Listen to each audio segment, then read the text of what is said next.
o desdobramento do corpo mental. Os 3 corpos saem. O médium devolve ao corpo o duplo etéreo e apenas o corpo mental se projeta.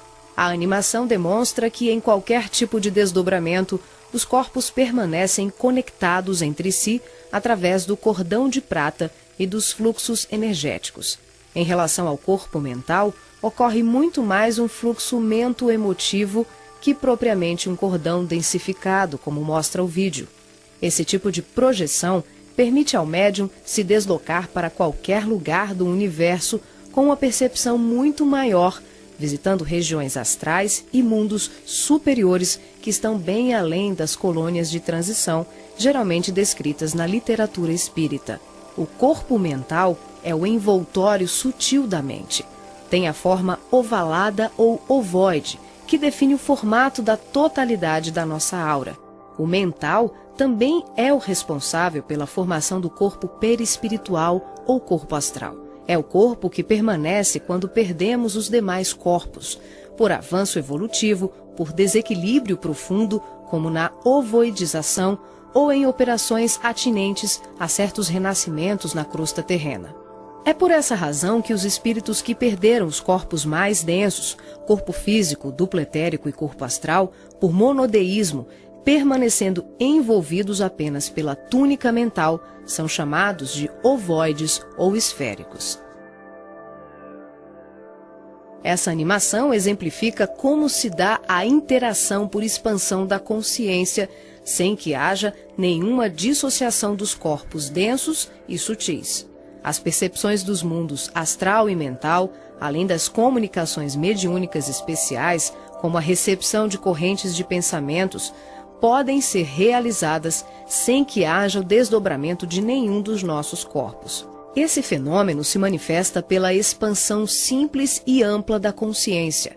É um processo interior, de qualificação e sutilização do medianeiro, um acesse. O ser vê, ouve, percebe e interage com outros seres e diversos mundos, sem que ocorra uma saída, uma viagem, um deslocamento. O espírito pode estar em vários locais ao mesmo tempo e perceber, tomar conhecimento de tudo o que o cerca e tudo o que o envolve a grandes distâncias. É o todo. Ô Void, para nós terminar esses vídeos de chakras, né? Depois eu vou dar uma revisada, qualquer coisa eu faço um resumo de tudo e põe tudo junto, né? O Ovoide é um tema bem específico, né? Se for falar aqui dá umas 20 horas aí falando. Mas aí vamos falar da parte final, né? Porque nós já estamos na parte final da regeneração. O Ovoide, o abismo está sendo esvaziado.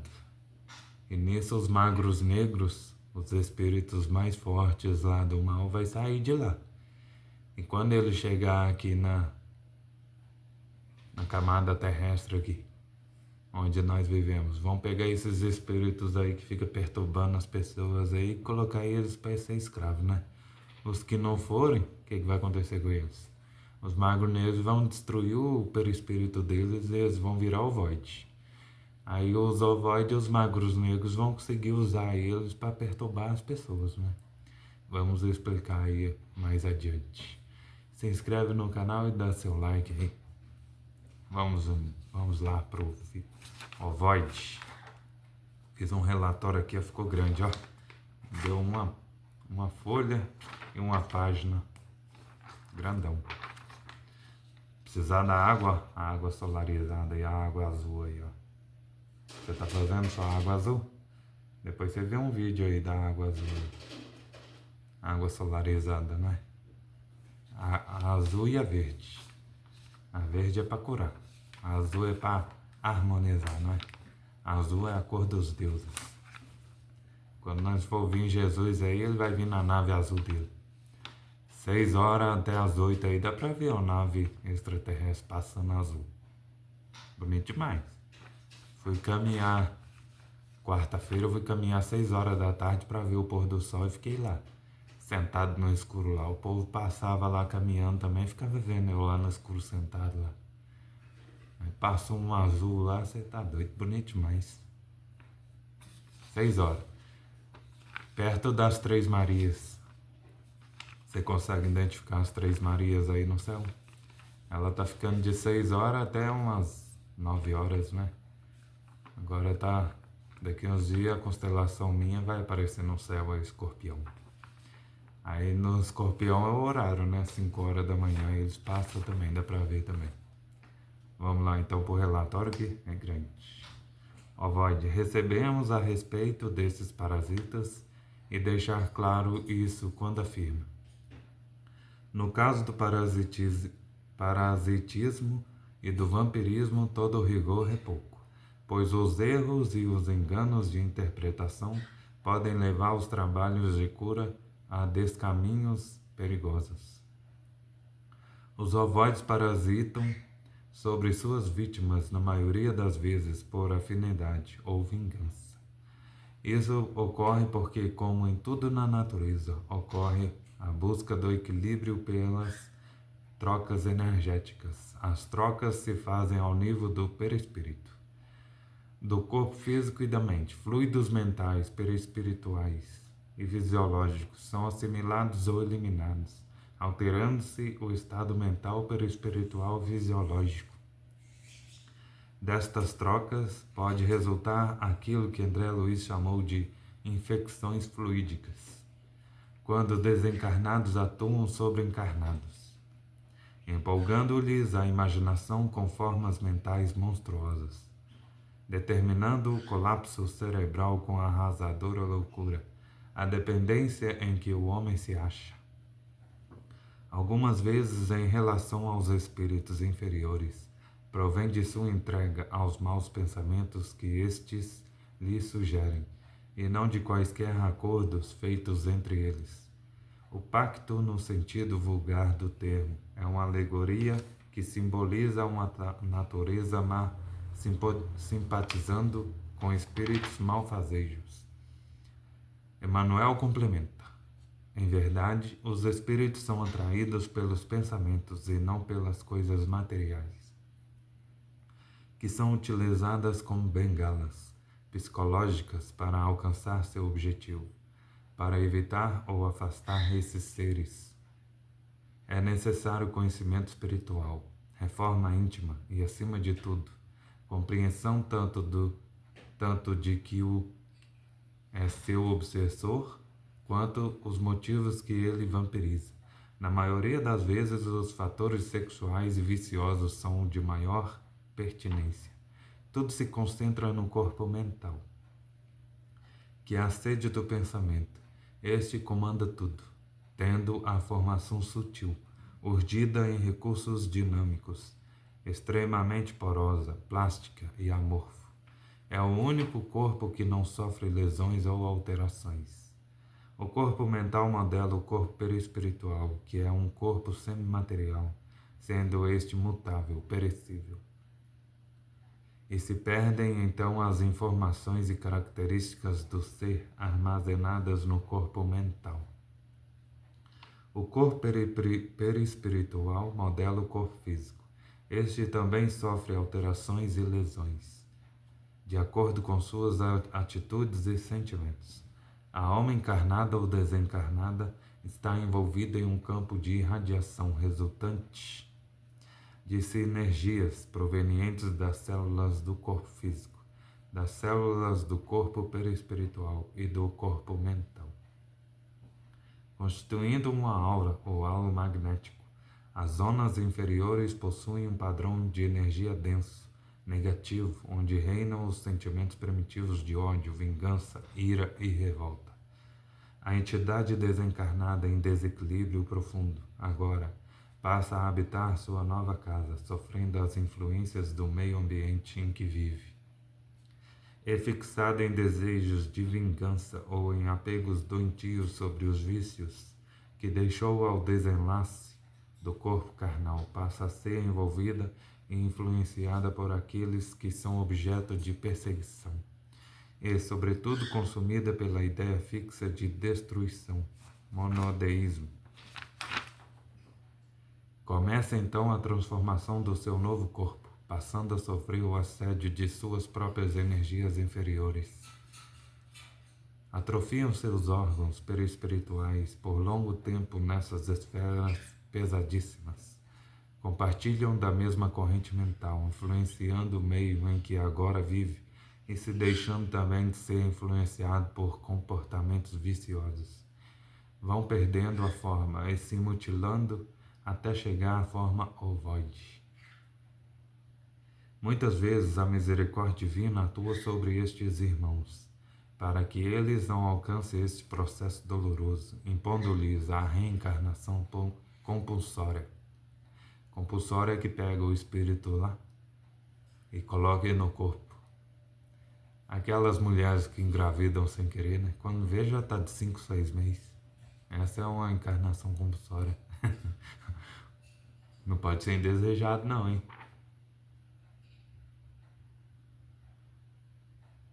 Onde vemos, na maioria das vezes, seres deformados com aberrações aos olhos humanos.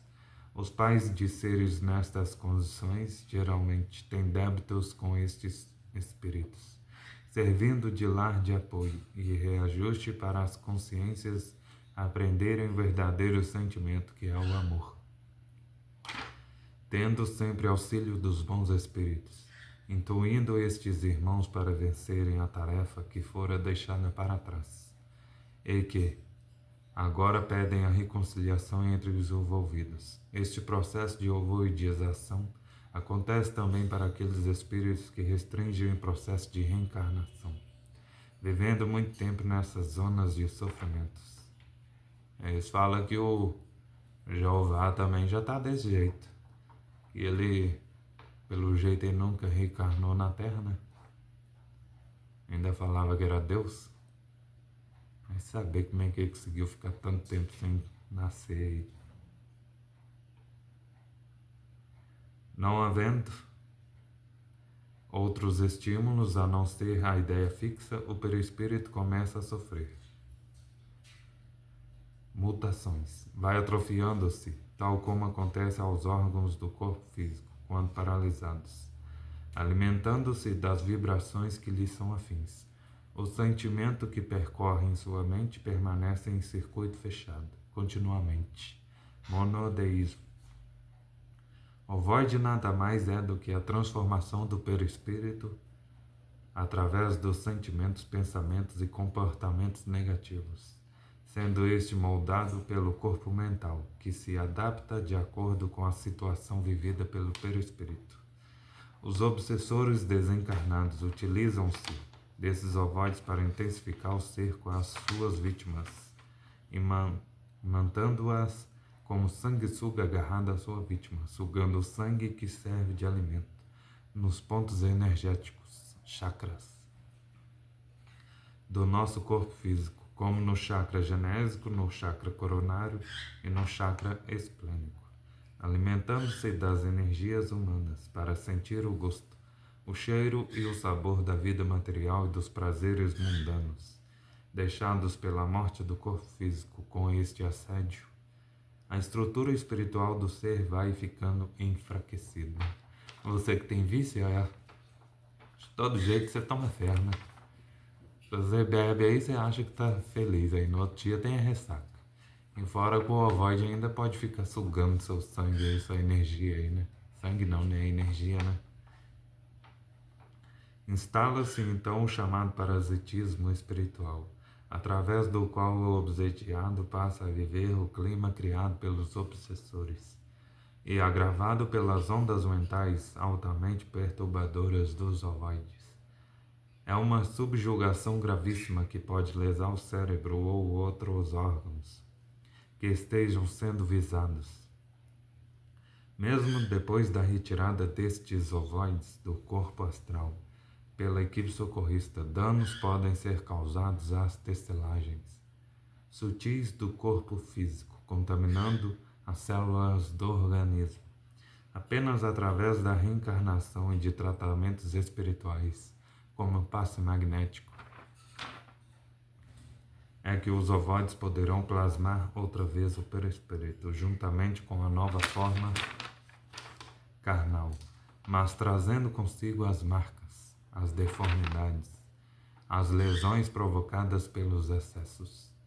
Em algumas situações, a curta gestação está relacionada com casos de ovoide em recuperação. Cria-se um elo de fluidos, onde o amor imantado pela onda mental da mãe regenera as células do espírito doente. A gravidez fluídica, que pela ciência é a gravidez psicológica, também ajuda na reconstituição do perispírito lesado. A oração também é bálsamo de alívio para estes irmãos, que necessitam da compaixão e da compreensão sem julgamento para as dores morais e físicas. A família e principalmente o amor dos pais são bênçãos de luz sobre este ser sofrido, que ainda vive no estado da ignorância espiritual. São o remédio e a oportunidade de tentarmos nos melhorar para futuras reencarnações. Muitos dos transtornos que passamos nos pouparão séculos de angústias. Almas doentes tornam-se almas sadias, almas algemadas tornam-se almas afins, almas escravizadas pelo mal tornam-se almas rumo à luz. O lar doméstico é como o escultor solitário com a mão calejada. Lapida a pedra bruta, fazendo uma linda escultura, como o poeta, que desiludido por um amor não compartilhado, consegue, num simples pedaço de papel, transcrevê-lo na mais linda poesia de amor.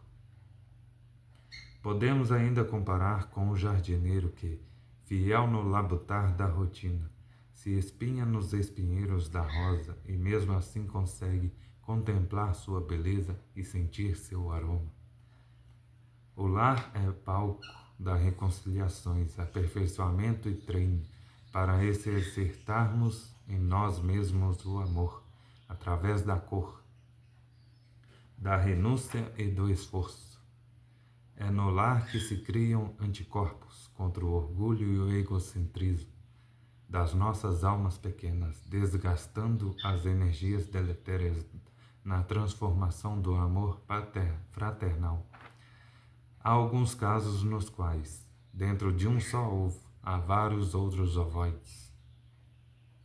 Muitas vezes são falanges inteiras de espíritos afins, que criaram uma simbiose tamanha entrelaçando seus corpos espirituais uns aos outros, pela onda mental criada e compartilhada pelos mesmos hábitos, sentimentos e pensamentos. E em muitas ocasiões demoram-se séculos e séculos para a libertação dos laços que os prenderam de ódio e vingança. Alguns casos de gêmeos chifopagos pertencem a esse processo de ovoidização, pela simbiose gerada na cumplicidade dos atos insanos. Ao reencarnarem-se, ligam-se à esfera perispiritual materna e, posteriormente, ao fluido vital do óvulo. Ocorrendo a fecundação, a célula germinativa, sob a influência de duas energias espirituais diferentes. Essa célula tende a se bipartir, ou seja, quando o ovo inicia sua multiplicação. Há a separação em duas células, que desenvolverão dois organismos filhos, em corpos grudados, para darem valor à própria individualidade e se libertarem na auto-hipnose. Jesus, o Mestre incondicional de todas as horas, sempre nos lembrou que o melhor remédio para nos livrarmos da obsessão é a oração que nos liga ao Ser Supremo. Orai e vigiai. E o vigiar na conduta reta, ajudando os nossos irmãos sofredores através da caridade cristã. Vigiai, orai e vigiai. São as ferramentas necessárias que nos darão sustento e o equilíbrio para caminharmos, lembrando sempre que o passado ingrato nos serve de alerta para um futuro sem quedas. O ovoide é muito triste, né? Pessoa chegar no ovoide é complicado. Você entendeu aí, né?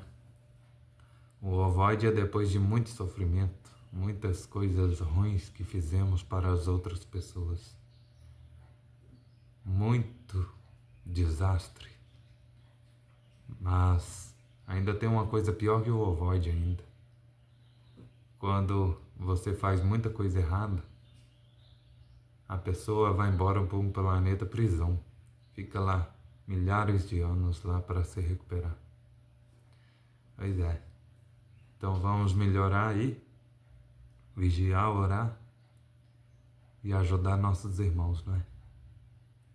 O fim está próximo. Vê o videozinho aí do ovoide aí. Valeu. Visualizamos os espíritos revestidos apenas pela túnica ou corpo mental, após a perda do corpo astral ou perispiritual, quando tomamos a parte pelo todo. São denominados pelo espírito André Luiz de esferoides ou ovoides, tristes mentes humanas sem apetrechos de manifestação, verdadeiros fetos ou amebas mentais, que são utilizados por mentes criminosas e perversas em processos obsessivos, tecnicamente organizados, tanto em relação aos desencarnados como encarnados. Geralmente se apresentam em forma ovalada, da dimensão de um crânio humano de aspecto gelatinoso, com características amorfas e colorações que variam de um acinzentado escuro ao negro e ao avermelhado. A perda do corpo astral ou ovoidização são atinentes a vários processos, que vão da reencarnação à sublimação do espírito. Aqui, focalizamos o sentido inferior dessa ocorrência, quando a personalidade desencarnada continua no além-túmulo, o cultivo das ideias de ódio, vingança, autodestruição, culpa, egoísmo, apego vicioso, gerando uma fixação monodeística, que é a tendência da consciência de fixar o pensamento em uma só ideia, provocando alterações fisiológicas e anatômicas no veículo perispiritual. As partículas mentais circulam em circuito fechado pelo campo da aura e são absorvidas pelos chakras, provocando a assimilação de forças degradantes pelas células perispirituais, que passam a operar em regime de desequilíbrio, até que pela repetição incessante e de longo curso de tal mecanismo, o ser gasta, por assim dizer, o seu corpo astral ou perispiritual, ficando revestido apenas pelo corpo mental. Como a mente é o fundamento organizador de todos os nossos tecidos grosseiros e sutis, as cristalizações do pensamento em circuito fechado, em verdadeiros processos de auto-hipnose, de ondas negativas, de ódio, mágoas e diversos outros sentimentos de baixa vibração, acabam gerando uma atrofia do corpo espiritual da criatura em desequilíbrio, perdendo temporariamente o desenho humano. Os ovoides, quando são atraídos e localizados por mentes perversas no campo da aura de encarnados ou desencarnados, passam a viver em regimes simbióticos com suas vítimas, absorvendo-lhes as forças psíquicas em movimento automático de sucção, à semelhança de vários parasitas encontrados na natureza, levando à desorganização das estruturas psíquicas daqueles que lhes sofrem ação doentia. Dependendo das parcelas de créditos e débitos entre os litigantes de tão triste quadro, as relações vindicativas podem se prolongar para além da morte física do hospedeiro. Essas obsessões dolorosas não são ocorrências raras, mas processos comuns provocados pela ignorância e paixões daqueles que